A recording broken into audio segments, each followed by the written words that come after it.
بسم اللہ الرحمن الرحیم۔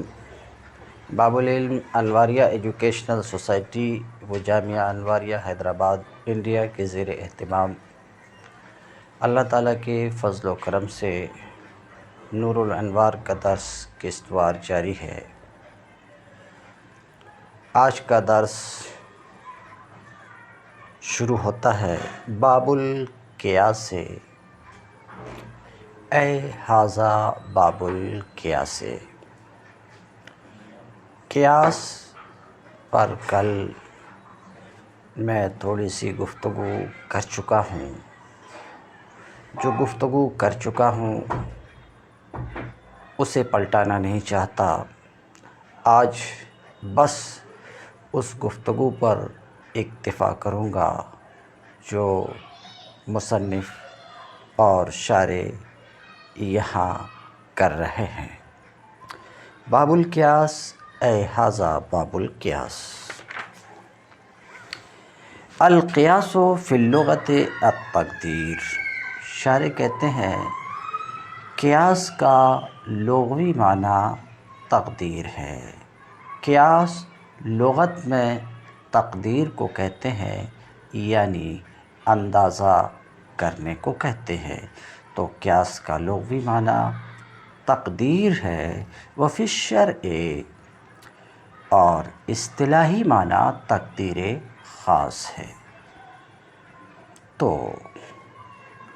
معنی اصطلاحی اور معنی لغوی کے درمیان خوب مناسبت ہے کہ لغت میں قیاس تقدیر کا نام ہے اور اصطلاح میں قیاس تقدیر خاص کا نام ہے۔ اب رہی بات یہ کہ وہ تقدیر خاص کیا ہے، تو سماعت فرمائیں۔ وفی الشرع تقدیر الفرع بالاصل فی الحکم والعلہ۔ اور شرع میں قیاس نام ہے فرع کو اصل کے ساتھ لاحق کرنا، فرع کا اصل سے اندازہ کرنا حکم اور علت میں۔ تو شریعت میں کس کا نام ہے؟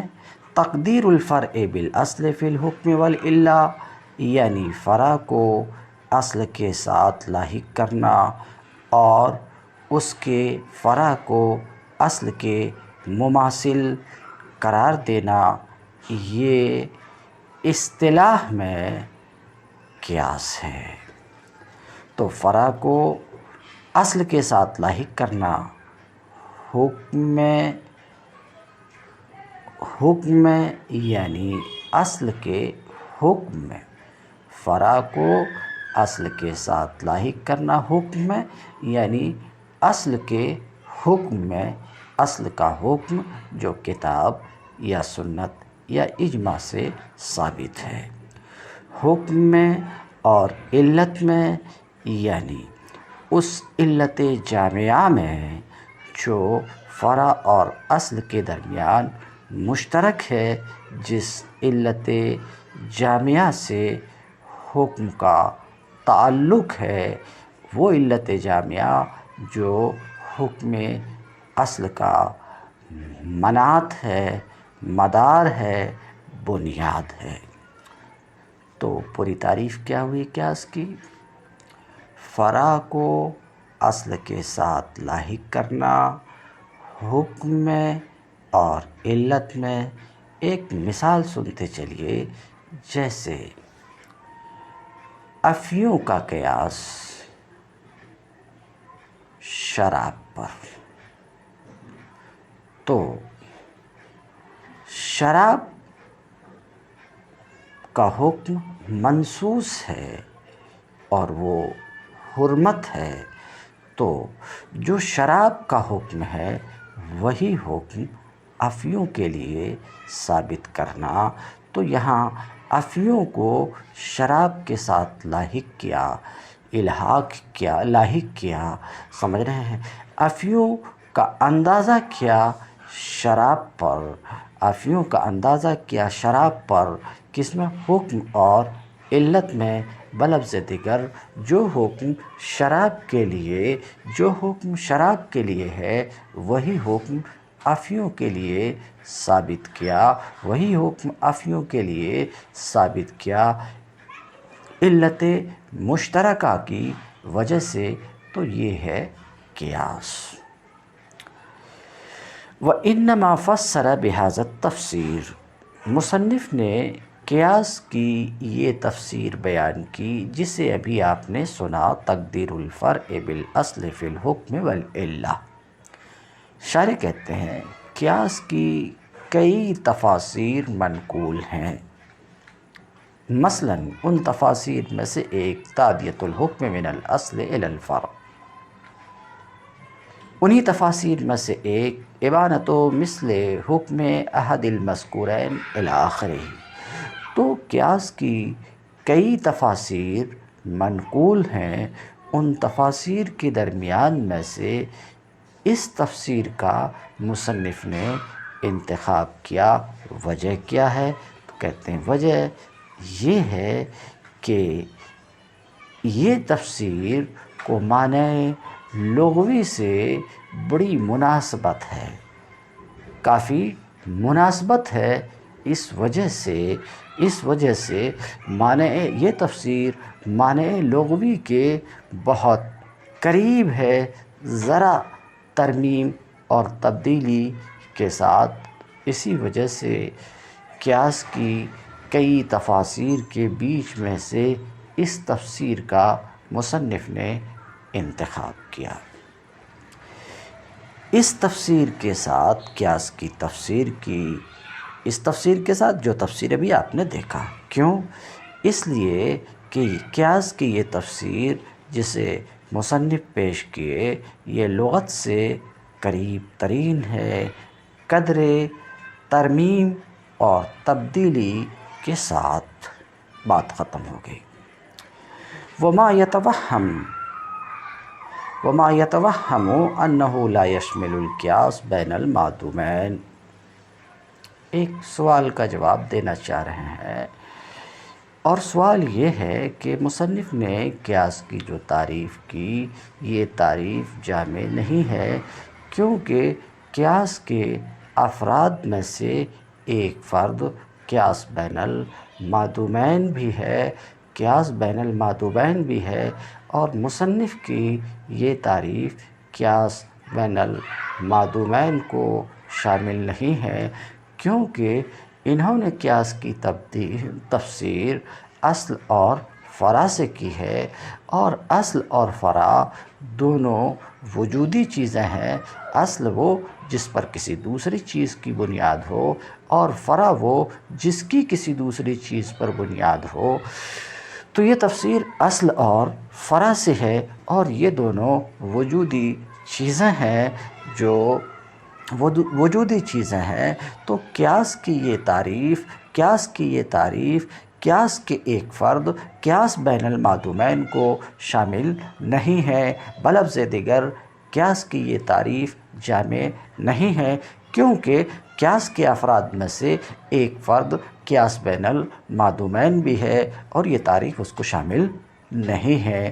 یہ اعتراض کیا گیا ہے مصنف کی تعریف پر، تو شارح کہتے ہیں یہ اعتراض کیا ہے؟ ایک وہم ہے۔ یہ سوال کیا ہے؟ ایک وہم ہے، اور باطل وہم ہے۔ کیوں باطل وہم ہے؟ اس لیے کہ یہ سمجھنا کہ یہ تعریف قیاس بین المعدومین کو شامل نہیں ہے، یہ تو اس وقت جب کہ قیاس اصل اور فرع کی وہ تفسیر کی جائے جو انہوں نے سمجھا، مگر اصل اور فرع کی یوں تفسیر کی جائے کہ اصل وہ ہے جس کا حکم شرع میں ثابت ہے، یعنی نص، کتاب یا سنت یا اجماع سے ثابت ہے، اور فرع وہ ہے جس کے حکم کے اس بات کے درپے ہیں۔ اگر اصل اور فرع کی یہ تعریف کی جائے، اصل و فرع کی، تو یقینی طور پر یہ تعریف قیاس بین المعدومین کو بھی شامل ہوگی۔ سمجھ رہے ہیں؟ تو جنہوں نے یہ وہم کیا ہے کہ یہ قیاس بین المعدومین کو یہ تعریف شامل نہیں ہے، یہ وہم ان کا باطل ہے، فاسد ہے۔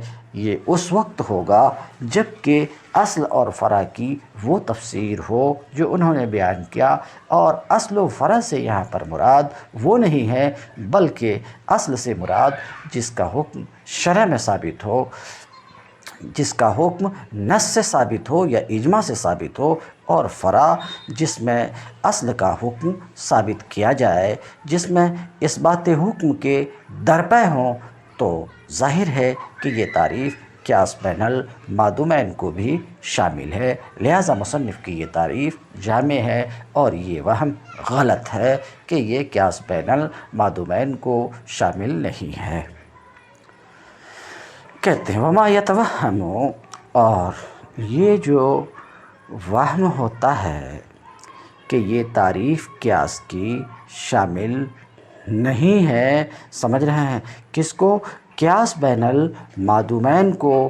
قیاس بین المعدومین کا قیاس عدیم العقل بسبب الجنون علی عدیم العقل بسبب الصغر، جیسا کہ قیاس کرنا اس شخص کے حکم کا جو کہ جنون کی وجہ سے معدوم العقل ہے، جو کہ جنون کی وجہ سے عدیم العقل ہے، اس پر جو صغر کی وجہ سے عدیم العقل ہے، یہ قیاس بین المعدومین ہے۔ تو یہ جو وہم ہوتا ہے کہ یہ مصنف کی یہ تعریف قیاس بین المعدومین کو شامل نہیں ہے، شامل نہیں، لأنہ یہ دلیل ہے اس کے قول لا یشملو کی، کہتے ہیں اس لیے کہ اس پر فرع اور اصل نہیں بولا جاتا ہے، معدوم پر فرع اور اصل نہیں بولا جاتا ہے۔ فباطل، یہ جو وہم ہوتا ہے، یہ جو وہم کیا جاتا ہے، باطل، یہ وہم کیا ہے؟ باطل ہے۔ باطل خبر ہے اس کے قول وما یتوہم کی، یہ وہم باطل ہے۔ کیوں؟ لأن لا نسلم انہ لا یطلق الاصل والفرع علی المعدوم، اس لیے کہ ہم تسلیم نہیں کرتے ہیں کہ اصل اور فرع معدوم پر نہیں بولا جاتا، بلکہ اصل اور فرع معدوم پر بھی بولا جاتا ہے، اس طریقے سے جس کو ابھی میں بیان کر چکا ہوں۔ وقیل ہے، اور قیاس کی تفسیر میں ایک قول یہ بھی ہے، اور اس قول کے قائل صاحب تنقیح ہیں کہ صاحب تنقیح نے قیاس کی تعریف میں کہا ہوا تعدیۃ الحکم من الاصل الی الفرع۔ قیاس کس کا نام ہے؟ حکم کا اصل سے فرع تک پہنچانا۔ مثلا شراب کا حکم منصوص ہے، وہ حرمت کا ہے، تو حرمت کے حکم کو شراب سے دوسری نشہ آور چیز مثلا افیوں تک پہنچانا علت میں مماثلت کی وجہ سے، تو بعض نے قیاس کی تعریف بئی الفاظ کی ہے، تعدیۃ الحکم من الاصل الی الفرع، حکم کا اصل سے فرع تک پہنچانا۔ پچھلے سبق میں بتا چکا ہوں اصل مقیس علیہ ہے اور فرع مقیس ہے۔ تو قیاس کی تفسیر میں یہ جو کہا گیا ہے، شارح کہتے ہیں وہو باطل، یہ جو کہا گیا ہے باطل ہے، یہ تفسیر جو صاحب تنقیح نے قیاس کی ہے یہ باطل ہے۔ کیوں؟ کیونکہ تفسیر یہ ہے کہ حکم کو اصل سے فرع تک پہنچانا، تو فرع تک حکم کو اصل سے فرع تک پہنچانا، تو جب اصل کا حکم فرع تک پہنچایا تو اصل کا حکم ختم ہو گیا، ایسا اس تفسیر سے معلوم ہوتا۔ تو کہتے ہیں یہ باطل ہے، اس لیے کہ اصل کا حکم تو اصل کے ساتھ قائم ہے، اصل کا حکم اصل کے ساتھ قائم ہے، اس سے ہٹا نہیں ہے، اس سے ہٹا نہیں ہے۔ انما یعدی مثلہ، اصل کے حکم کے مثل کو پہنچایا جاتا ہے، سمجھ رہے ہیں؟ اصل کے حکم کے مثل کو پہنچایا جاتا ہے، نہ یہ کہ عین حکم اصل کو پہنچایا جاتا ہے، سمجھ رہے ہیں؟ ولہٰذا قیل، اسی وجہ سے کہا گیا ہے، اسی وجہ سے کہا گیا ہے، قائل خود مصنف ہیں اپنی شرح میں، اور در حقیقت یہ قول شیخ ابو منصور ماتریدی کا ہے۔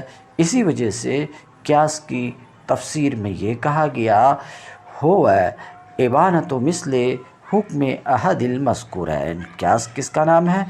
احد المذکورین کے حکم کے مثل کو، احد المذکورین، تو انہوں نے لفظ مذکورین کو لایا ہے تعریف میں، تاکہ یہ قیاس بین الموجودین اور قیاس بین المعدومین دونوں کو شامل رہے۔ بہرحال احد المذکورین کے حکم کے مثل کو آخر میں ظاہر کرنا، کس کی وجہ سے؟ بمثل علت ہی احد المذکورین کے حکم کی علت کے مماثل ہونے کی وجہ سے فاختیر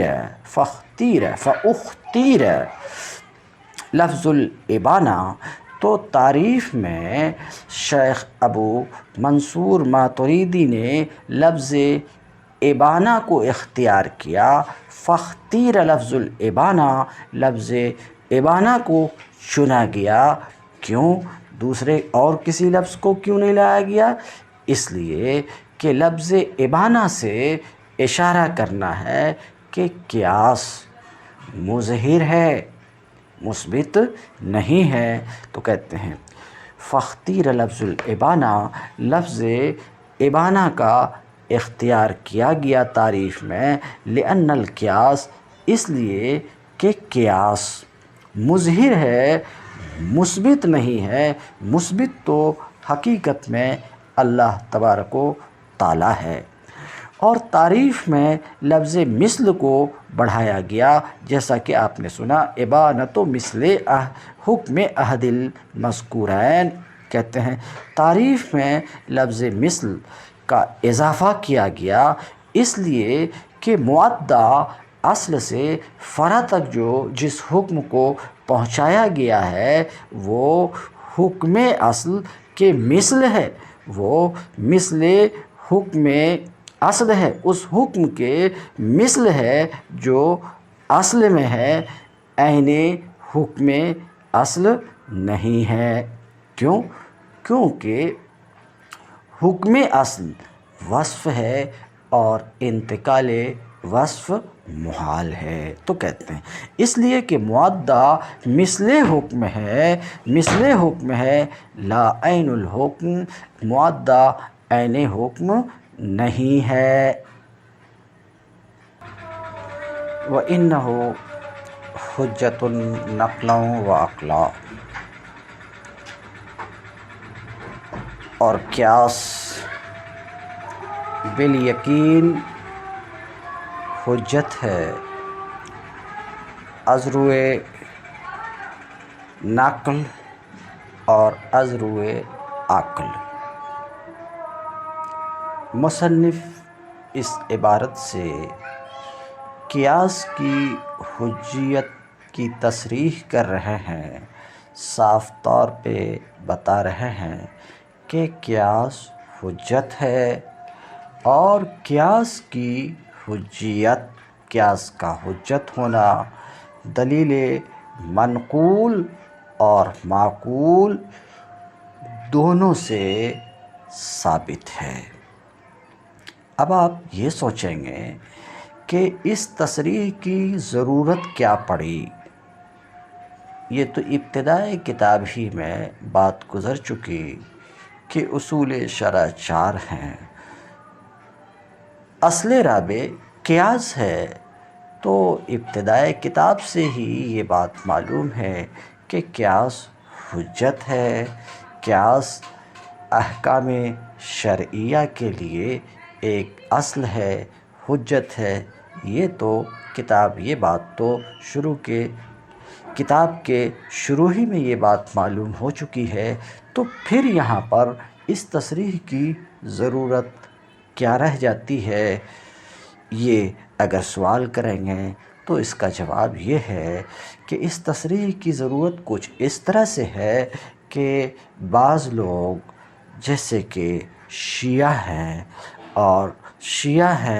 اور اس طریقے سے کچھ دوسرے لوگ قیاس کی حجیت کا انکار کرتے ہیں، سمجھ رہے ہیں؟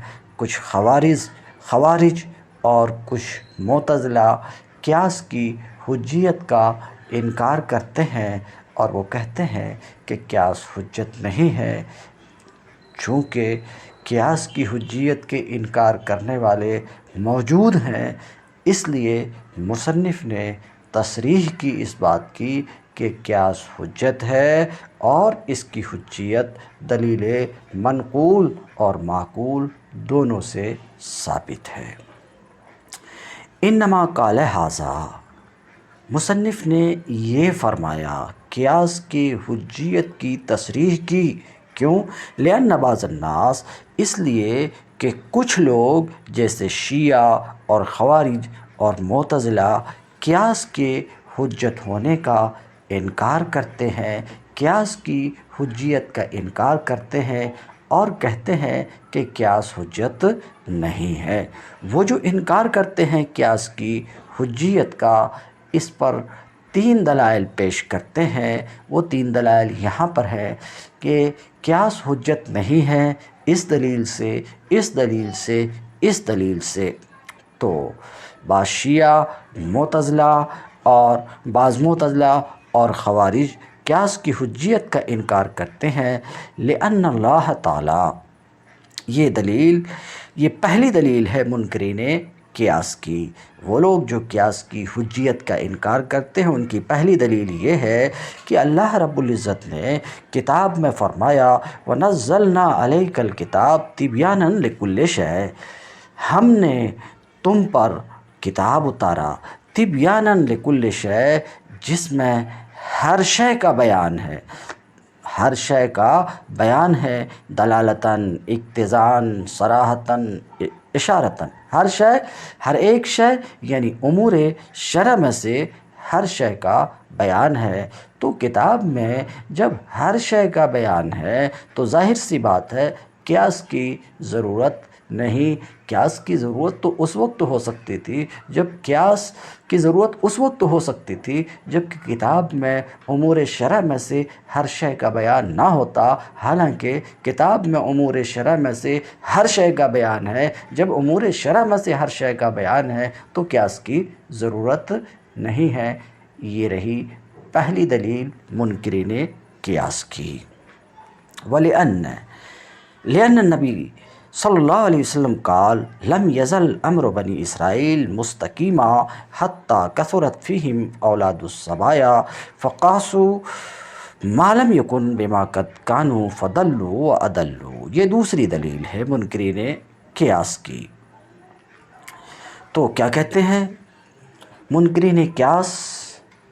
اپنے دعویٰ پر کہ قیاس حجت نہیں ہے استدلال کرتے ہیں نبی کریم صلی اللہ علیہ وسلم کے اس ارشاد مبارک سے کہ نبی کریم صلی اللہ علیہ وسلم نے فرمایا لم یزل امر بنی اسرائیل مستقیما، مسلسل بنی اسرائیل کا معاملہ ٹھیک ٹھاک رہا، درست رہا، مسلسل بنی اسرائیل صراط مستقیم پر قائم رہی، حتیٰ کثرت فیہم اولاد الصبایا، یہاں تک کہ بنی اسرائیل میں باندی زادوں کی بہتات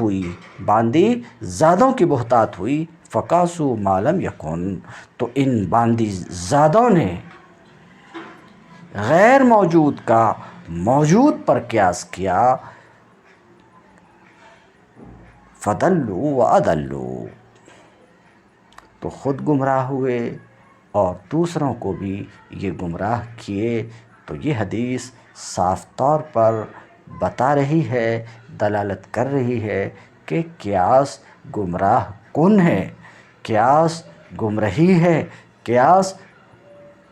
قیاس کرنے والے کو بھی گمراہ کرتی ہے اور دوسروں کو بھی یہ قیاس گمراہ کرتا ہے۔ تو قیاس باعث گمراہی ہے صراحتاً، یہ حدیث اس بات پر دال ہے۔ یہ رہی دوسری دلیل منکرین قیاس کی۔ تیسری دلیل منکرین قیاس کی، یعنی جو لوگ قیاس کی حجیت کا انکار کرتے ہیں، ان کی تیسری دلیل یہ کہ قیاس حجت نہیں ہے۔ کیوں؟ کیونکہ قیاس کی بنیاد حکم اصل کی علت پر ہے، اور حکم اصل کی علت فلاں وصف ہے، اس بات میں شبہ ہے، یہ یقینی نہیں ہے۔ تو قیاس کے اصل میں شبہ ہے، قیاس کے اصل میں شبہ ہے، اصل مشتبہ ہے، غیر یقینی ہے۔ اس کے مشتبہ ہونے کے باوجود یہ قیاس بلا حجت کیوں کر ہو سکتا ہے؟ یہ رہی تیسری دلیل منکرین قیاس کی۔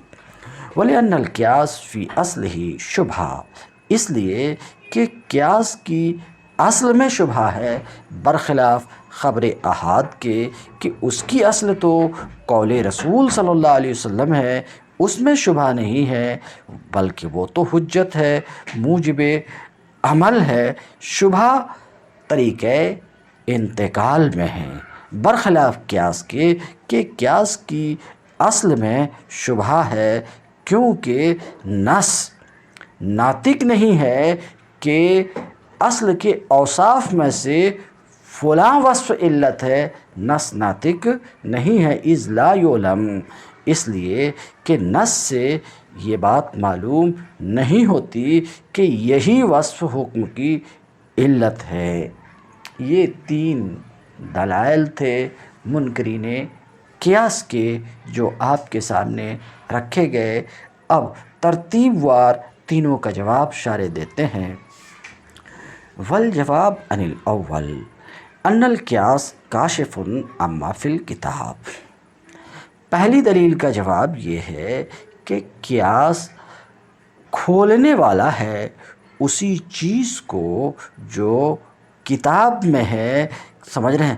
کیونکہ کتاب میں ہر چیز اپنے نام کے ساتھ ظاہر ہے کہ مذکور نہیں ہے، تو کتاب اسی چیز کو، قیاس اسی چیز کو کھولنے والی ہے جو کتاب میں ہے، تو قیاس کتاب کے مباین نہیں ہے، جیسا کہ آپ نے سمجھا اے منکرین قیاس۔ وعن الثانی، اور دوسری دلیل کا جواب یہ ہے کہ بنی اسرائیل کا جو قیاس تھا وہ تعنت و عناد کے لیے تھا، اور ہمارا قیاس اظہار حکم کے لیے ہے، اظہار حکم کے لیے ہے، تعنت و عناد کے لیے ہمارا قیاس نہیں ہے کہ یہاں تک کہ یہ باعث دلالت و ادلال ہو۔ وعن الثالث، اور منکرین قیاس کی تیسری دلیل کا جواب یہ ہے کہ ہاں، اس بات کو ہم مانتے ہیں کہ قیاس کی علت میں شبہ ہے، مگر یہ شبہ عمل کے منافی نہیں ہے، یہ علم کے منافی ہے، یقین کے منافی ہے، عمل کے منافی نہیں ہے۔ وذالک جائز، اور وہ یعنی انتفاع علم مع عدم انتفاع عمل، یہ جائز ہے۔ منکرین قیاس کے تینوں دلائل کے جواب شارح نے ذکر کیا، جسے آپ نے سنا۔ اب اما النقل، تو مصنف نے اوپر کہا تھا انہ حجت نقلا و عقلا، قیاس حجت ہے از روئے دلیل منقول کے بھی اور از روئے دلیل معقول کے بھی، یعنی قیاس کی حجیت ثابت ہے دلیل منقول سے بھی اور دلیل معقول سے بھی۔ اب آپ کہیں گے دلیل منقول کیا ہے، تو اس کو مصنف بیان کرتے ہیں، اما المنقول اما النقل، قیاس کی حجیت کی دلیل منقول تو وہ اللہ تعالیٰ کا یہ قول ہے۔ قیاس کی حجیت کی دلیل نقلی تو اللہ تعالیٰ کا یہ قول ہے، کون سا قول؟ فَاعْتَبِرُوا يَا أُولِي الْأَبْصَارِ۔ یہ قیاس کی حجیت کی دلیل ہے، کیونکہ اللہ رب العزت فرماتا ہے فَاعْتَبِرُوا يَا أُولِي الْأَبْصَارِ، اے دانش مندو عبرت حاصل کرو، اے نظر والو اعتبار کرو۔ تو یہاں اللہ رب العزت نے دانش مندوں کو حکم دیا اعتبار کا، تو اللہ تعالیٰ کے اس قول میں مامور بھی اعتبار ہے، اور اعتبار کہتے کسے ہیں؟ شے کو اس کی نظیر کی طرف پھیرنے کو اعتبار کہتے ہیں، یعنی شے کے لیے وہی حکم ثابت کیا جائے جو حکم اس کے نظیر کے لیے ثابت ہے، تو اعتبار اس چیز کا نام ہے، شے کو اس کی نظیر کی طرف پھیرنا۔ اور قیاس بھی یہی ہے، قیاس کی حقیقت بھی یہی ہے، رد الشیء الی نظیرہ۔ تو یہ اعتبار و قیاس مامور بھی ہے، اللہ رب العزت نے اس کا حکم دیا ہے، تو اللہ رب العزت کا حکم دینا اعتبار و قیاس کا، یہ قیاس کے حق اور حجت ہونے کی دلیل ہے۔ تو اللہ تعالیٰ کے اس قول فَاعْتَبِرُوا سے یہ بات ثابت ہوتی ہے کہ قیاس حق ہے، حجت ہے، کیونکہ اللہ تعالیٰ نے اولی الابصار کو حکم دیا ہے اعتبار کا، حکم دیا ہے شے کو اس کی نظیر کی طرف پھیرنے کا، حکم دیا ہے قیاس کا۔ تو قیاس جس کا حکم دیا، ظاہر سی بات ہے وہ حق اور حجت ہے۔ دلیل منقول تو وہ اللہ تعالیٰ کا قول فَاعْتَبِرُوا يَا أُولِي الْأَبْصَارِ، یہ ہے اس لیے کہ اللہ رب العزت نے حکم دیا ہے اعتبار کا۔ اعتبار یعنی شے کو اس کی نظیر کی طرف پھیرنے کا، شے کو اس کی نظیر کی طرف پھیرنے کا مطلب یہ ہے کہ اس شے پر وہی حکم لگایا جائے جو حکم اس کی نظیر کے لیے ہے۔ تو گویا کہ اللہ رب العزت نے فرمایا قیسوا الشیء علی نظیرہ، کیونکہ قیاس اسی کا نام ہے، قیاس کی حقیقت یہی ہے، شے کو اس کی نظیر کے طرف پھیرنا، شے کے لیے وہی حکم ثابت کرنا جو اس کی نظیر کے لیے حکم ثابت ہے، یہی قیاس کی حقیقت ہے۔ تو اللہ رب العزت نے حکم دیا ہے کس کا؟ قیاس کا۔ وَهُوَ شَامِلٌ لِكُلِّ قِيَاسٍ، اللہ رب العزت کا قول فَاعْتَبِرُوا، تو اللہ رب العزت نے حکم دیا ہے اعتبار کا۔ اللہ رب العزت نے کس کا حکم دیا ہے؟ اعتبار کا۔ اور اعتبار کا معنی آپ نے سن لیا، شے کو اس کی نظیر کی طرف پھیرنا، سمجھ رہے ہیں؟ تو یہ اعتبار شامل ہے کس کو؟ ہر قیاس کو شامل ہے۔ اعتبار جس کا حکم دیا ہے ہر قیاس کو شامل ہے، کیونکہ قیاس رد الشیء الی نظیرہ کا نام ہے، اور اعتبار بھی رد الشیء الی نظیرہ کا نام ہے۔ تو اعتبار جس کا حکم دیا یہ ہر ایک قیاس کو شامل ہے، اس وجہ سے شامل ہے کہ لفظ فَاعْتَبِرُوا ہے۔ لفظ کیا ہے؟ فَاعْتَبِرُوا، اعتبار کرو، لفظ عام ہے۔ اعتبار لفظ کے عموم کا ہوتا ہے، اعتبار سبب ورود کا نہیں ہوتا ہے، سبب نزول کے خصوص خاص سبب نزول کا اعتبار نہیں ہوتا، بلکہ اعتبار لفظ کے عموم کا ہوتا ہے، اور لفظ یہاں پر عام ہے۔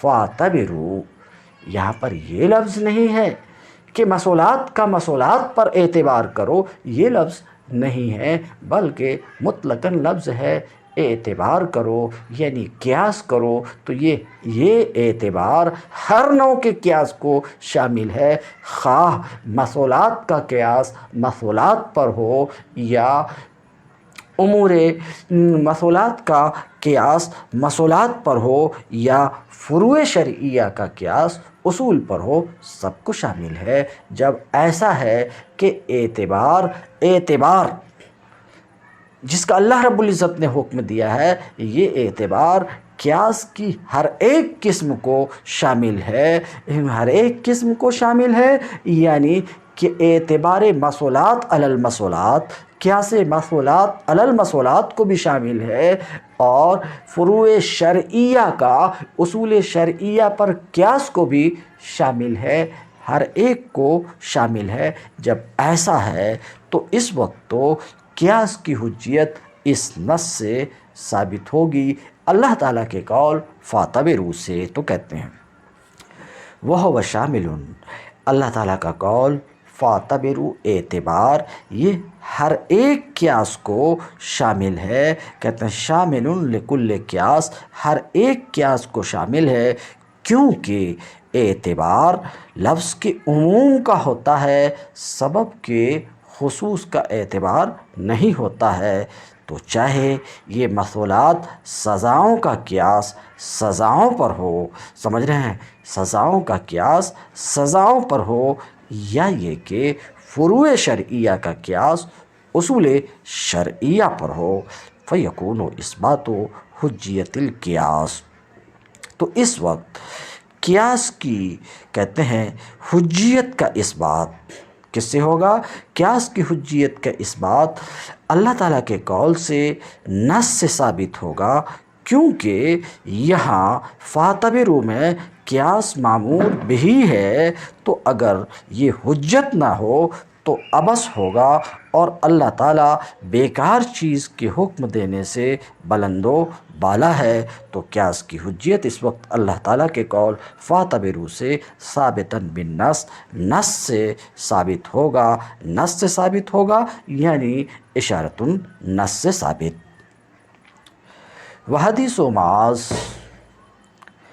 معروف وہو ما روی ان النبی صلی اللہ علیہ وسلم حین بعث معاذا الی الیمن قال له بما تقضی یا معاذ فقال بکتاب اللہ قال فإن لم تجد قال بسنت رسول اللہ صلی اللہ علیہ وسلم قال فإن لم تجد قال اجتہد برأیی فقال علیہ السلام الحمد للہ الذی وفق رسول رسولہ بما یرضی بہ رسولہ فلو لم یکن القیاس حجۃ لانکرہ ولما حمد اللہ علیہ۔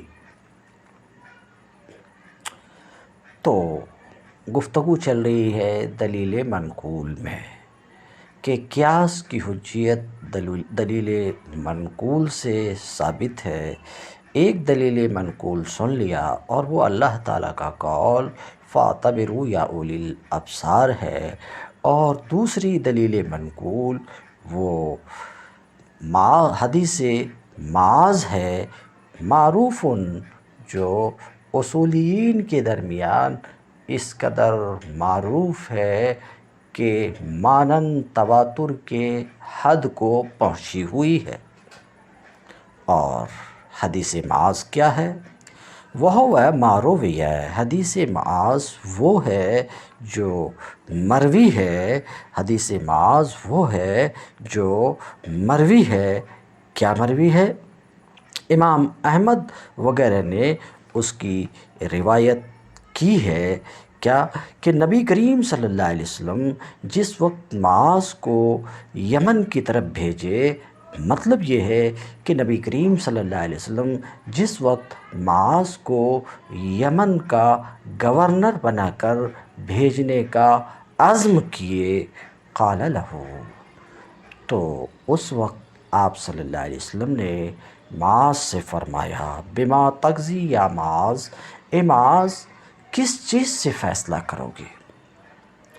فقال، تو جواب میں حضرت معاذ رضی اللہ تعالیٰ عنہ نے عرض کیا، اے اللہ کے رسول، اللہ کی کتاب سے فیصلہ کروں گا۔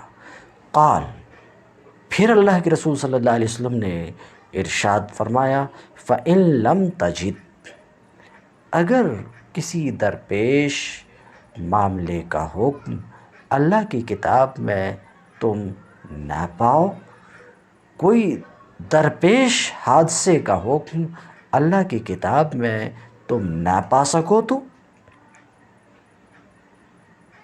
قال، تو جواب میں عرض کیا حضرت معاذ نے، بسنت رسول اللہ صلی اللہ علیہ وسلم، رسول اللہ صلی اللہ علیہ وسلم کی سنت سے درپیش حادثہ کا فیصلہ کروں گا۔ قال، فَإِن لَمْ تَجِدْ،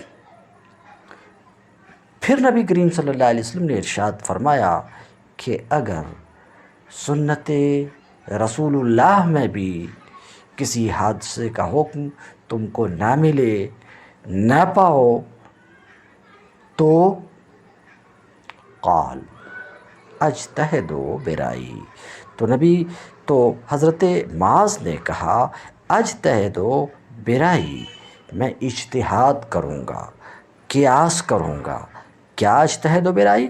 یعنی کتاب اللہ، سنت رسول اللہ کے حکم کو امثال میں جاری کروں گا، علت کا لحاظ رکھتے ہوئے، اور قیاس شرعی کو اجتہاد کہا جاتا ہے، بلفظ دیگر قیاس شرعی اجتہاد کی ایک قسم ہے۔ تو حضرت معاذ نے یہ کہا، اجتہد برائی، اے اقیس و قیاس کروں گا یا رسول اللہ۔ تو اگر یہ قیاس درست نہ ہوتا، مثبت حکم نہ ہوتا، جس طریقے سے کہ کتاب و سنت مثبت حکم ہے، یہ الگ بات ہے کہ وہ قطعی طور پر ہے، یہ ظنی طور پر ہے۔ تو اگر قیاس سے حکم کا ثبوت و ظہور نہ ہوتا، تو قیاس جس کی بات حضرت معاذ نے رسول اللہ صلی اللہ علیہ وسلم کے سامنے کی، اللہ کے رسول فرماتے نہیں، یہ قیاس حجت نہیں ہے۔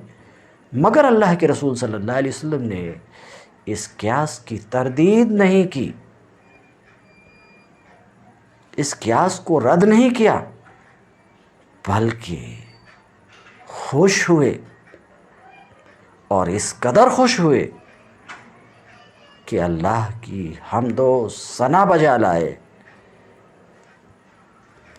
اس روایت کی روشنی میں کہ اس وقت رسول اللہ صلی اللہ علیہ وسلم نے فرمایا، الحمدللہ الذی وفق رسول رسولہ، کل تعریف اللہ کے لیے ہے جس نے اپنے رسول کے قاصد کو اس چیز کی توفیق دی جس سے اس کا رسول خوش ہے۔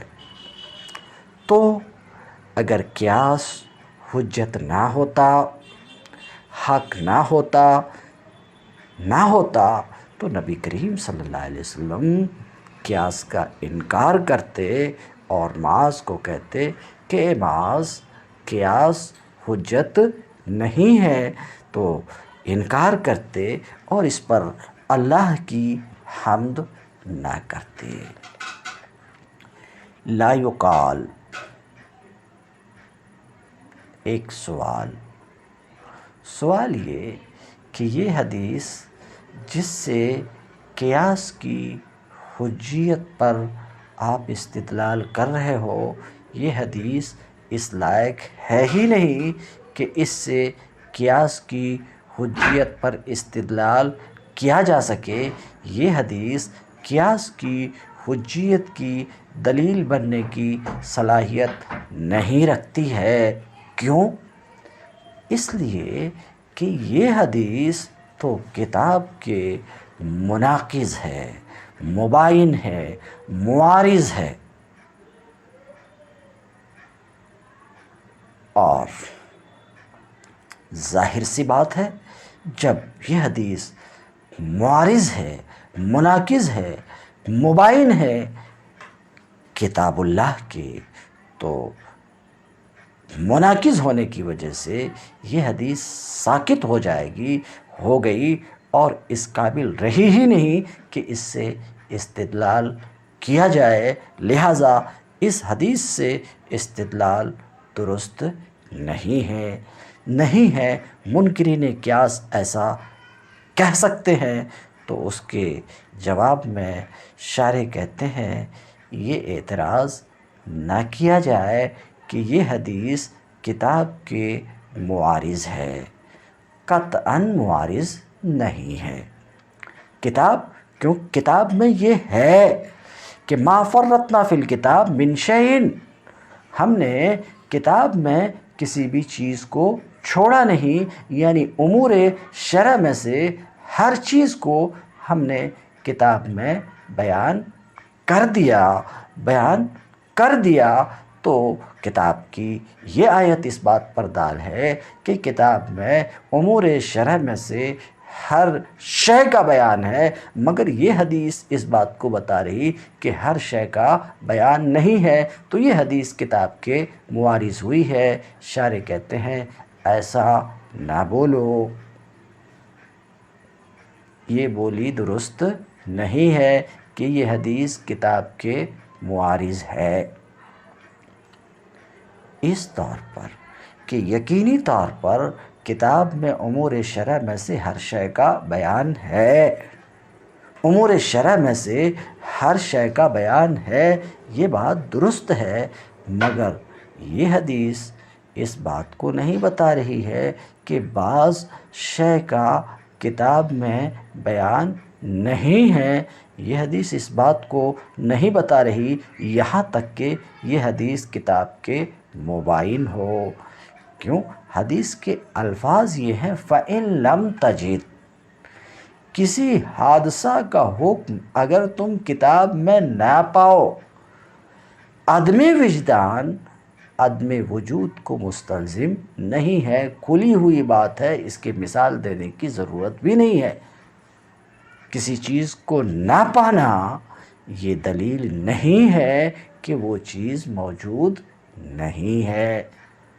جب ایسا ہے کہ عدم وجدان عدم وجود کو مستلزم نہیں ہے، پھر یہ حدیث کتاب کے معارض و مباین بھی نہیں ہے، تو کہتے ہیں لا یقال۔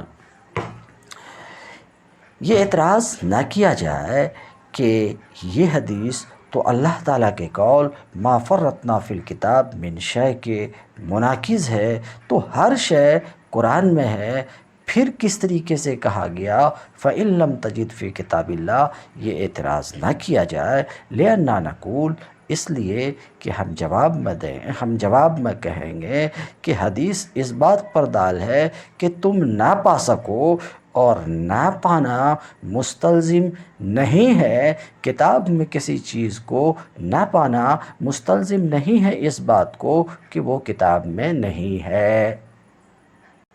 وَأَمَّا الْمَعْقُولُ فَهُوَ أَنَّ الْاعْتِبَارَ واجب، اس عبارت کا ربط یہ ہے کہ ما سبق میں مصنف نے کہا اِنَّهُ حُجَّةٌ نَقْلًا وَعَقْلًا، قیاس حجت ہے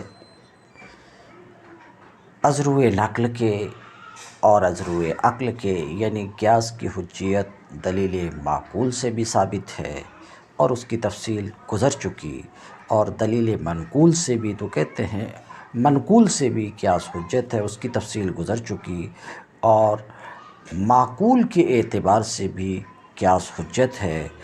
اما المعقول، لیکن قیاس کی حجیت پر، قیاس کے حجت ہونے پر دلیل معقول تو وہ یہ ہے کہ اولو الابصار پر اعتبار واجب ہے، اللہ تعالیٰ کے قول فَاعْتَبِرُوا یا اولی الابصار کی وجہ سے کہ اللہ رب العزت نے اولو الابصار کو اعتبار کا امر حکم دیا ہے، اور واضح ہے کہ امر وجوب کے لیے آتا ہے، تو اللہ تعالیٰ کے اس قول کی وجہ سے اعتبار واجب ہے اولو الابصار پر، دانش مندوں پر۔ حالانکہ اللہ تعالیٰ کا یہ قول فَاعْتَبِرُوا یا اولی الابصار کفار کی سزاؤں کے قضیے میں وارد ہوا ہے، جیسا کہ اس کی قدر تفصیل آئے گی تو اللہ تعالیٰ کے قول فَاعْتَبِرُوا کا معنی ہے، کیا معنی ہے؟ التأمل، اعتبار کرو یعنی تأمل کرو۔ کس میں تأمل کرو؟ فیما اصاب من قبلنا من المثلات، ہمارے اگلوں کو پہنچنے والی سزاؤں میں تأمل کرو۔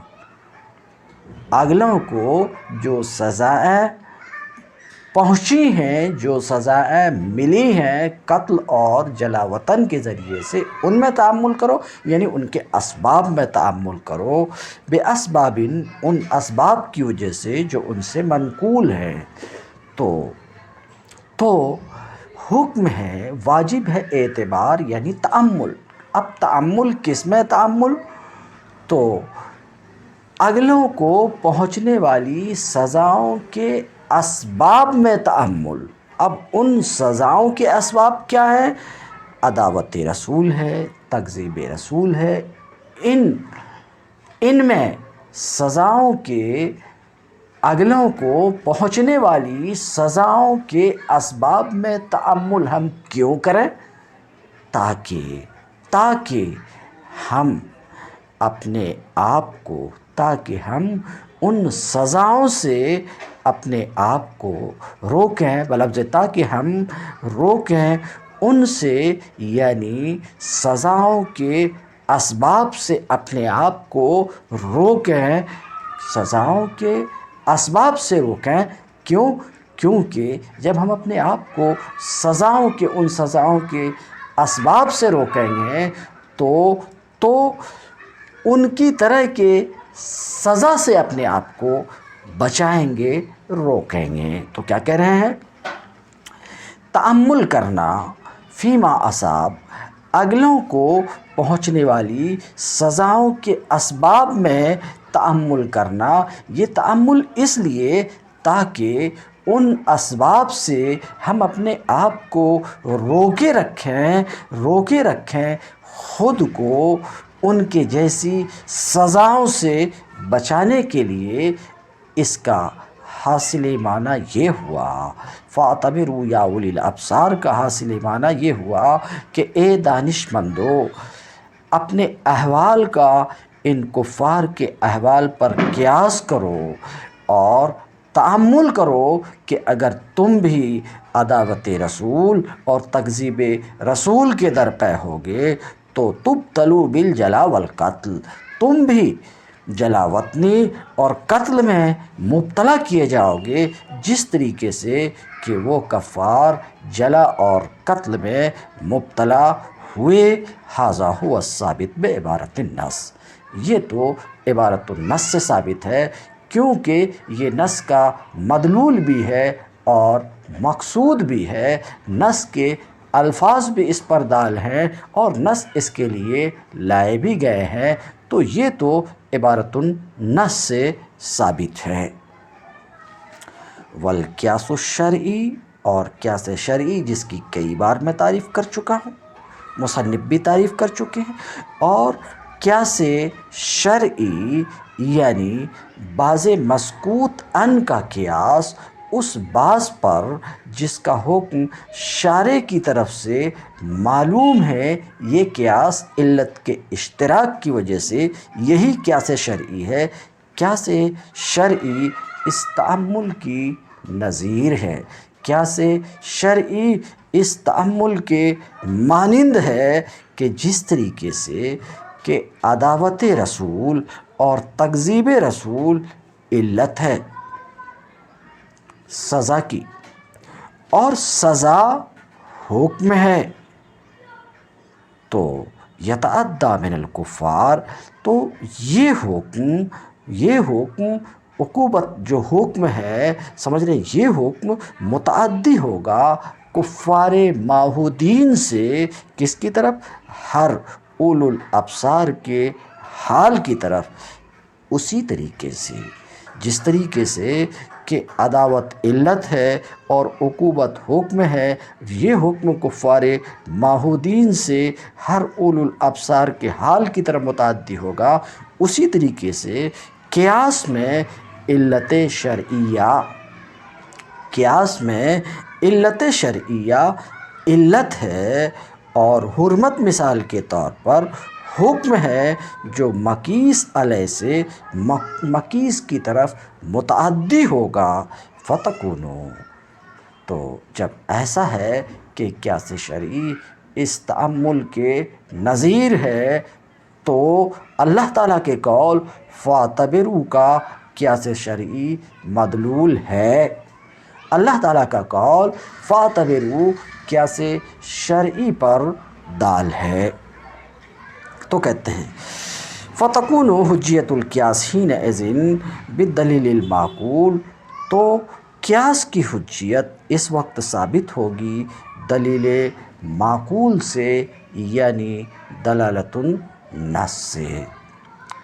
والحاصل ان قولہ تعالی فاعتبروا یا اولی الابصار، اس عبارت سے شارح ایک خلجان کو دور کرنا چاہ رہے ہیں کہ شارح نے مصنف کی تصریح کے بعد یہ فرمایا کہ اللہ تعالیٰ کا قول فاعتبروا یا اولی الابصار حجت نقلیہ ہے، پھر اب کہہ رہے ہیں کہ یہ حجت عقلیہ بھی ہے۔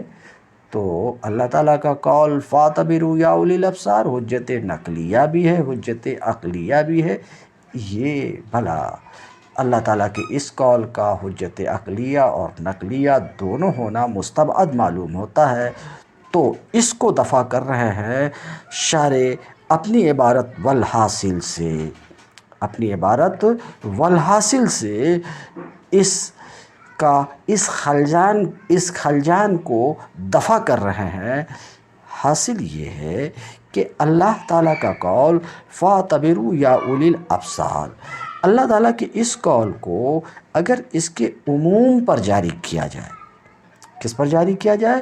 عموم پر جاری کیا جائے، اور عموم پر جاری کیا جا سکتا ہے اس بنا پر کہ اعتبار لفظ کے عموم کا ہوتا ہے، سبب کے خصوص کا نہیں ہوتا ہے۔ تو اللہ تعالیٰ کے اس قول کو اس کے عموم پر اگر جاری کیا جائے، یعنی ہر رد شیء الی نظیرہ پر جاری کیا جائے، بہی طور کہ شے کے لیے اس کے نظیر، شے کو اس کے نظیر کا حکم دیا جائے، چاہے یہ اگلی امتوں سے عبرت حاصل کرنا ہو یا قیاس شرعی ہو، تو اگر اللہ تعالیٰ کے اس قول کو عموم پر جاری کیا جائے، اور اس کی پوری گنجائش ہے کیونکہ اعتبار لفظ کے عموم کا ہوتا ہے، تو اگر اس کو عموم پر جاری کیا جائے، یعنی ہر رد شیء الی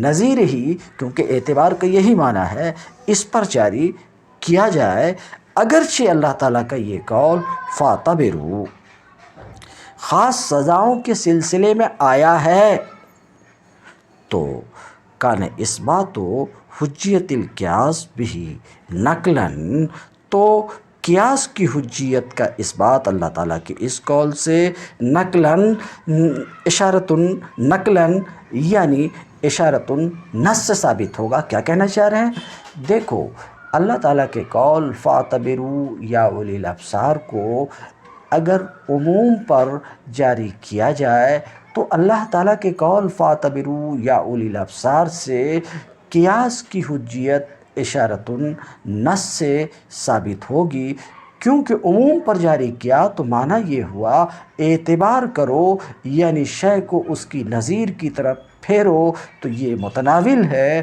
اعتبار مسئولات علی المسئولات کو بھی اور رد اعتبار فروع شرعیہ علی الاصول الشرعیہ باشتراک العلہ دونوں کو متناول ہے۔ تو ایسی صورت میں عموم پر جاری کریں تو قیاس شرعی بھی اعتبار کا مدلول ہے۔ قیاس شرعی بھی اس نص فاعتبروا کے نص سے ثابت ہے۔ کیا ثابت ہے؟ کہ قیاس شرعی پر نص کا ایک لفظ دال ہے۔ فاعتبروا قیاس شرعی یہ نص کا مدلول ہے، نص کا مدلول ہے۔ یہ الگ بات ہے کہ نص سے یہ مقصود نہیں ہے۔ تو اشارۃ النص کی تعریف ما سبق میں گزر چکی ہے کہ اشارۃ النص کیا ہے؟ نص کے لفظ سے کسی معنی پر استدلال کرنا درحالے کہ وہ معنی نص سے مقصود نہ ہو، تو نص کا ایک لفظ اعتبار اس معنی پر دال ہے، قیاس شرعی پر دال ہے کہ مامور بھی قیاس شرعی بھی ہے۔ یہ الگ بات ہے کہ نص کے اس لفظ سے یہ معنی مقصود نہیں ہے۔ تو اگر فاعتبروا کو عموم پر جاری کیا جائے، فاعتبروا کو عموم پر جاری کیا جائے یعنی ہر رد شیء الی نظیرہ پر جاری کیا جائے، پھر تو قیاس شرعی کا ثبوت نص کے اس لفظ فاعتبروا سے ہوتا ہے، یہ ثابت ہوتا نص کے اس لفظ سے، مگر قیاس شرعی فاعتبروا سے مقصود نہیں ہے تو قیاس شرعی کا ثبوت فاعتبروا سے اشارۃ النص کے طور پر ہوگا، کیونکہ اشارۃ النص کا مطلب ہوتا ہے وہ معنی، وہ حکم جو نص کے لفظ سے ثابت ہو اور وہ مقصود نہ ہو۔ تو اشارۃ النص کیا ہوتا ہے؟ نص کے لفظ کا مدلول ہوتا ہے۔ اشارۃ النص منطوق ہوتا ہے، نص کے لفظ کا مدلول ہوتا، مقصود نہیں ہوتا۔ قیاس شرعی بھی نص کے ایک لفظ فاعتبروا کا مدلول ہے مگر مقصود نہیں ہے۔ تو اس وقت جب کہ اللہ تعالیٰ کے اس قول کو عموم پر جاری کیا جائے گا تو پھر قیاس شرعی کا ثبوت اللہ تعالیٰ کی اس قول سے اشارۃ النص سے ہوگا۔ یہی کہہ رہے ہیں کہ حاصل یہ ہے کہ اللہ تعالیٰ کا قول فاعتبروا یا اولی الابصار اگر اس کو عموم پر جاری کیا جائے گا یعنی ہر رد شیء الی نظیرہ پر جاری کیا جائے گا، اگرچہ یہ خاص عقوبات کے حق میں آیا ہے تو قیاس کی حجیت اللہ تعالیٰ کی اس قول سے نقلاً ہوگی، یعنی اشارۃ النص سے ثابت ہوگی، عبارۃ النص سے نہیں، کیونکہ یہ عبارۃ النص سے اس لیے ثابت نہیں ہوگی کہ یہ قیاس شرعی فاعتبروا سے مقصود نہیں ہے۔ وَإِنِ اخْتُصَّ بِالتَّأَمُّلِ فِي الْعُقُوبَاتِ اور اگر اللہ تعالیٰ کی قول فاعتبروا کو خاص کیا جائے، کس میں؟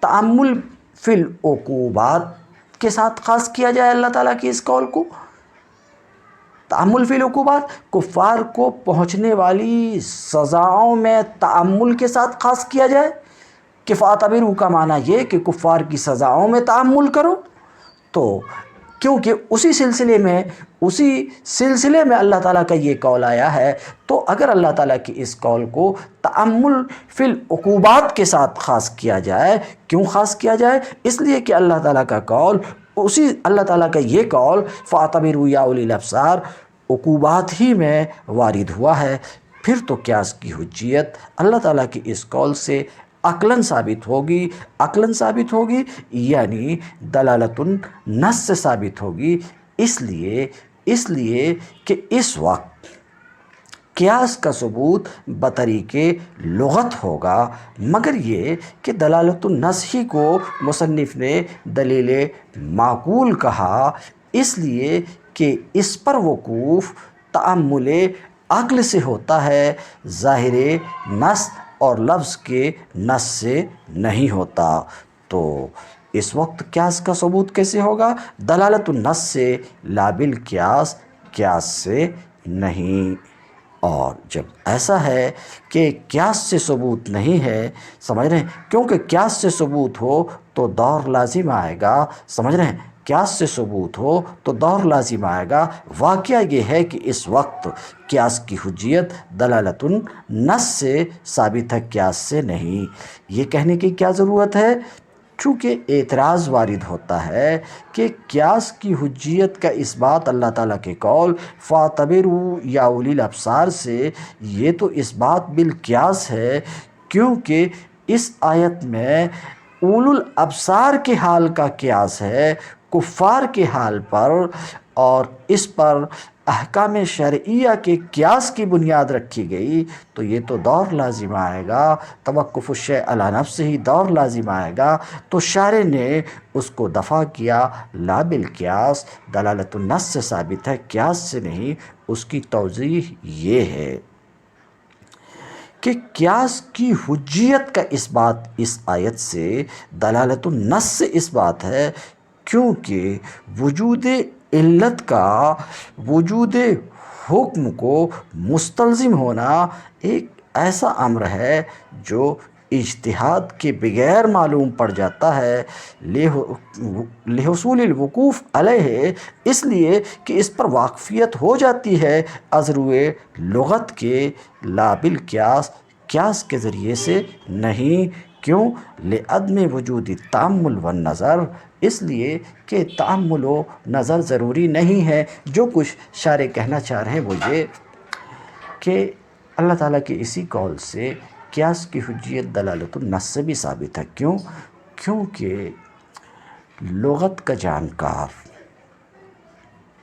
لغت کا جاننے والا جب اس کی نظر اس آیت پہ پڑتی ہے اور وہ بیک گراؤنڈ سے واقف ہوگا کہ یہ آیت کس سلسلے میں نازل ہوئی، تو زبان دانی سے ہی، محض زبان دانی سے ہی اس کو یہ بات سمجھ میں آ جاتی ہے، محض زبان کے جاننے سے اس کو یہ بات سمجھ میں آ جاتی ہے کہ تأمل، کس میں تأمل؟ کفار کی سزاؤں کے اسباب میں تأمل۔ کیوں؟ ان کفار کا جو حکم ہے، سزاؤں کا جو، سزاؤں کے اسباب میں تأمل، سزاؤں سے بچانے کے لیے، سزاؤں سے بچانے کے لیے تأمل، اس لیے کفار کی سزاؤں کے اسباب میں تأمل، اس لیے کہ سزاؤں سے بچایا جا سکے، اسی سے کہ حکم، یعنی کفار کی سزاؤں کا حکم اولو الابصار تک پہنچایا جائے، سمجھ رہے ہیں۔ اور قیاس شرعی کا بھی حال یہی ہے کہ اصل کا حکم فرع تک پہنچایا جاتا ہے۔ تو یہ بات تو محض زباندانی سے ذرا عقل پر زور دے کر سمجھ میں آ جاتی ہے۔ اور جب ایسا ہے کہ یہ بات نص کے لفظ سے از روئے لغت کے سمجھ میں آ جاتی ہے، تو اس وقت قیاس کی حجیت کا ثبوت اللہ تعالیٰ کے اس قول سے دلالت النص سے ہوا۔ وَكَذَلِكَ التَّأَمُّلُ فِي حَقَائِقِ اللُّغَةِ لِاسْتِعَارَةِ غَيْرِهَا لَهَا شَائِعٌ، اور اسی طریقے سے عقوبات میں تأمل کی طرح یہ تأمل ہے۔ کون سا تأمل؟ حقائق لغت میں تأمل، کہتے ہیں اسی طریقے سے حقائق لغت میں تأمل ہے۔ حقائق سے یہاں پر مراد معانی ہے، متن کی عبارت میں حقائق سے مراد معانی، اور لغت سے مراد الفاظ موضوعہ، کیونکہ لغت لفظ موضوع کا نام ہے۔ تو کہتے ہیں اسی طریقے سے تأمل الفاظ موضوعہ کے معنی میں ہے، بات یعنی عقوبات میں تأمل کی طرح الفاظ موضوعہ کے معنی میں تأمل ہے۔ یہ الفاظ موضوعہ کے معنی میں تأمل کیوں؟ تاکہ اس لفظ موضوع کے سوا یعنی اس لغت کے سوا دوسرے لغت کا ان حقائق کے لیے استعارہ ہو سکے، استعارہ کیا جا سکے۔ یہ تأمل کلام میں شائع ہے، ہر کلام میں شائع ہے، کلام عرب ہو کہ کلام عجم ہو، ہر کلام میں یہ تأمل شائع ہے۔ کون سا تأمل؟ حقائق لغت میں تأمل، الفاظ موضوعہ کے معنی میں تأمل۔ الفاظ موضوعہ کے معنی میں تأمل کیوں؟ تاکہ اس لفظ موضوع کے سوا دوسرے لفظ کا استعارہ کیا جا سکے ان حقائق کے لیے، ان معانی کے لیے کہتے ہیں۔ وَكَذَلِكَ التَّأَمُّلُ فِي حَقَائِقِ اللُّغَةِ، اور اسی طریقے سے الفاظ موضوعہ کے حقائق یعنی معنی میں تأمل لاستعارت غیرہا، اس لغت کے سوا دوسرے لغت کا استعارہ کیا جا سکے، استعارہ کرنے کے لیے، لہا ان حقائق کے لیے، حقائق لغت کے لیے، شائع، یہ تأمل شائع ہے کلام عرب میں بھی، کلام عجم میں بھی۔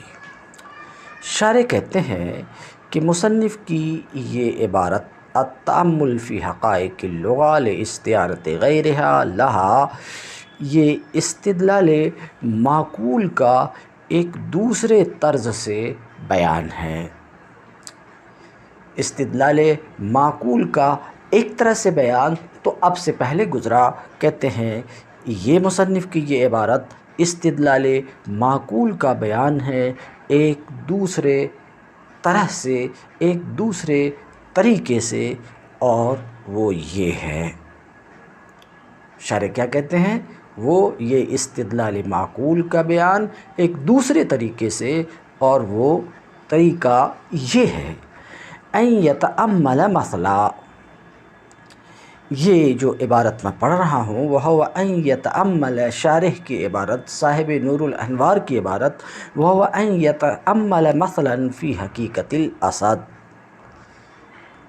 یہ جو عبارت میں پڑھ رہا ہوں اس عبارت پہ محشی کہتے ہیں کہ شارح کی یہ تقریر وَهُوَ أَن يَتَأَمَّلَ مَثْلًا فِي حَقِيقَةِ الْأَسَدِ إِلَىٰ آخِرِهِ، شارح کی اس تقریر کو متن کے مضمون سے ربط نہیں ہے، کچھ بھی ربط نہیں ہے۔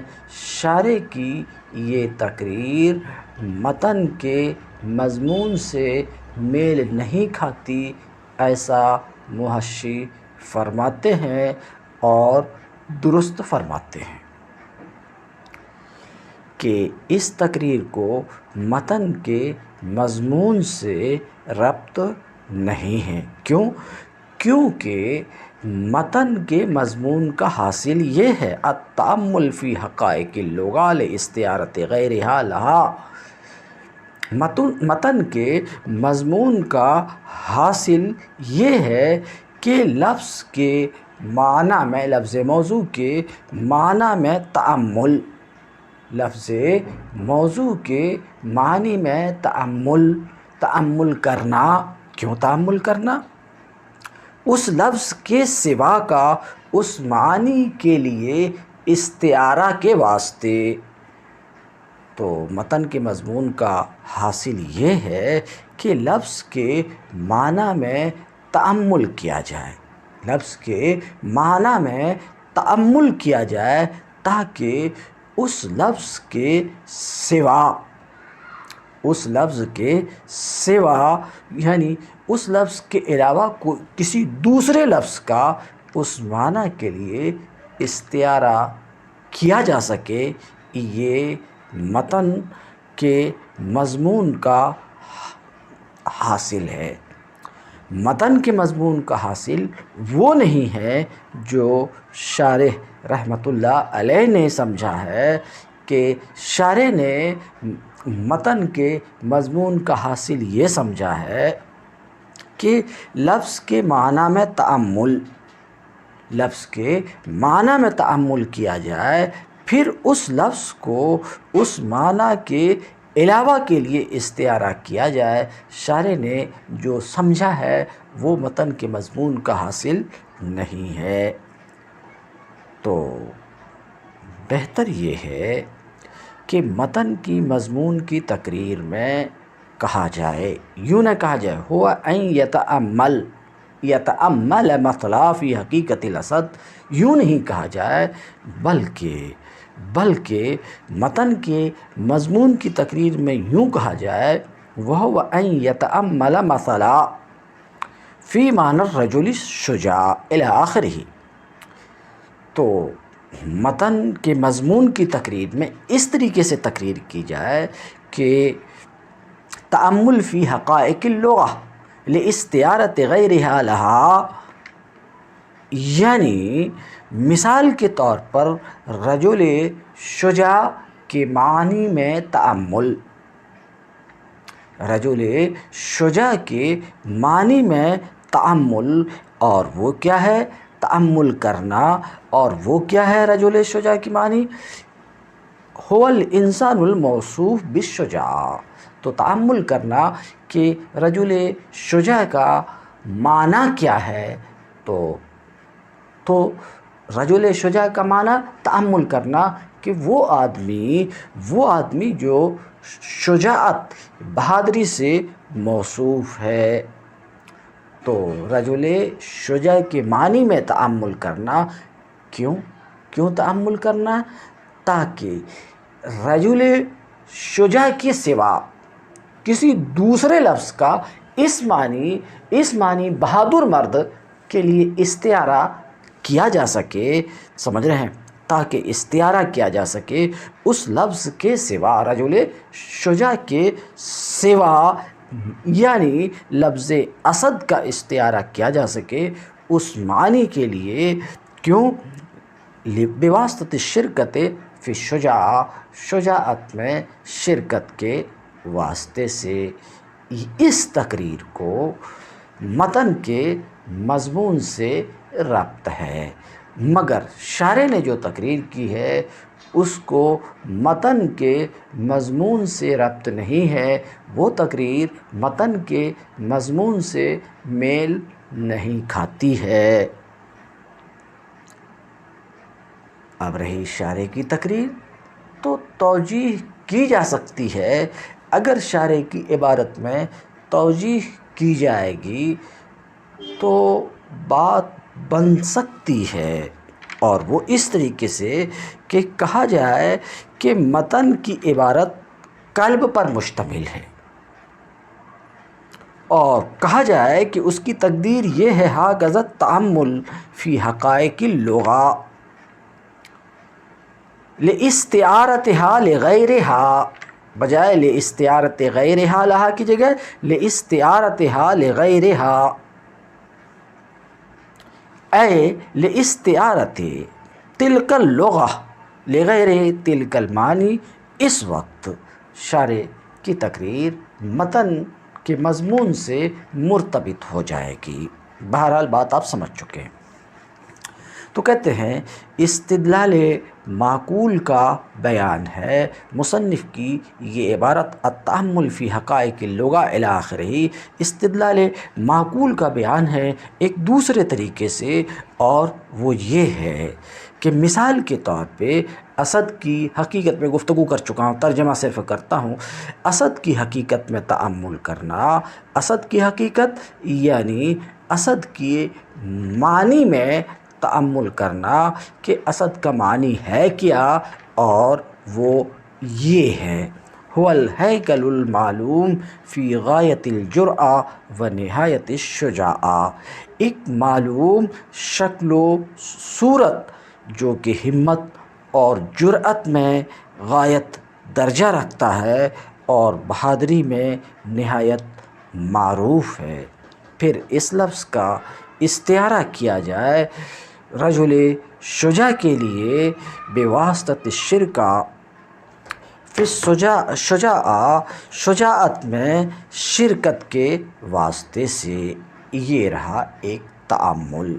تو سنا آپ نے کہ تأمل فی العقوبات کی طرح تأمل فی حقائق اللغہ ہے۔ الفاظ موضوعہ کے معنی میں تأمل ہے تاکہ اس لغت کے سوا دوسرے لغت کا ان معنی کے لیے استعارہ کیا جا سکے، اور یہ تأمل شائع ہے والقیاس نظیرہ، اور قیاس شرعی ان دو تأمل میں سے ہر ایک کی نظیر ہے۔ دو تأمل، تأمل فی العقوبات اور تأمل فی حقائق اللغہ، ان دو تأملوں میں سے ہر ایک کی نظیر ہے، تو کہتے ہیں والقیاس نظیرہ، اور قیاس اس کی نظیر ہے، یعنی قیاس شرعی تأمل فی العقوبات اور تأمل فی حقائق اللغہ ان میں سے ہر ایک کی نظیر ہے، تو قیاس شرعی نظیر ہے ہر ایک کی تأمل فی العقوبات میں سے، یعنی عقوبات میں غور کرنا، عقوبات کے اسباب سے بچانے کے لیے، اسی طریقے سے حقائق لغت میں تأمل کرنا لاستعارۃ غیرہا لہا، تاکہ اس لغت کے سوا کا ان حقائق کے لیے استعارہ کیا جا سکے۔ تو جب بات ایسی ہے کہ قیاس شرعی ان دو تأمل میں سے ہر ایک کے نظیر ہے، فیکون اثبات حجیت القیاس عقلاً، تو قیاس کی حجیت کا اثبات عقلاً ہوگا دلالت اجماع سے، لا بالقیاس، دلالت اجماع سے، کیونکہ استعارہ کی حقیقت ہے تادیہ فی الاوضاع اللغویہ، اور یہ تادیہ فی الاوضاع اللغویہ متفق علیہ ہے، تو یہ تادیہ دال ہے قیاس کے جواز پر، اس قیاس کے جواز پر جو قیاس تادیہ فی الاوضاع الشرعیہ ہے، کیونکہ یہ دونوں تادیات مشترک ہیں تادیہ ہونے میں مناسبت اور علت مشترکہ کی وجہ سے، تو قیاس کی حجیت دلالت اجماع سے، قیاس کی حجیت کا اثبات دلالت اجماع سے ہے، نہ کہ تادیہ علی اللغویہ پر قیاس کے ذریعے سے ہے، تاکہ دور لازم آئے، لا بالقیاس، قیاس کے ذریعے سے نہیں ہے یہاں تک کہ تاکہ دور لازم آئے۔